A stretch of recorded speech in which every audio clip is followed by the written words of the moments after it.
लय वैताग आलाय बाबा, रोज जा कामाला ये, घरी घरी आले की घरचं कर, रोज तेच तेच रोज असं वाटते कुठतर निघून जावं. असा विचार करता करता आम्ही केला अलिबागचा प्लॅन. करता करता प्लॅन झाला 4 वेळा कॅन्सल. 5व्या वेळी कन्फर्म करून निघालो आम्ही अलिबागला. तर आमची बॅगच विसरली बसमध्ये. तर काय आता बॅग विसरून बिना कपड्याचा अलिबागला हजरमध्ये रूम घेऊन सगळ्याला भुका लागल्या, जेवायला गेलो. सगळ्यांनी पापलेट बिपलेट घेतली, मस्तपैकी जेवण बिवण केलं. त्याच्यानंतर आमची बाई म्हणली चला बीचवर फोटो काढायला जायचं. तर बघा आमची बाई फोटो काढती. फोटो काढता काढता आम्ही काढलं व्हिडिओ मस्त. तर बघता बघता आमची पोरं लागली नाचायला एकामागं एक. नक्की काय करते ते समजत नव्हतं, पण एक झालं की एक एकामागं एक पळतच होतं.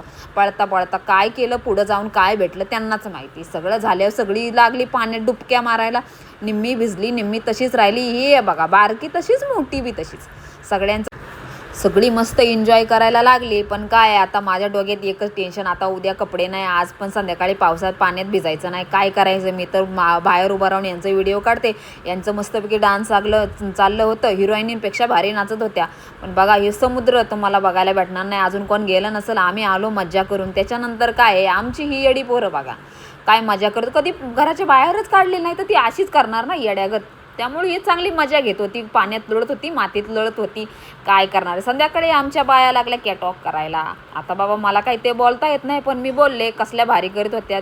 अंधारात दिसत तर काही नव्हतं. जेवण बिवण केलं, आईस्क्रीम खाल्ल्या आणि आलो आम्ही परत रूमवरती आमचं बारकं बाळ कसं टोपडं घालून बसले बघा. एक नंबर दिसत होतं. सगळ्या बाया आम्ही रात्रीचा व्हिडिओ काढून मजा करून 3 वाजता सगळी झोपी गेलो.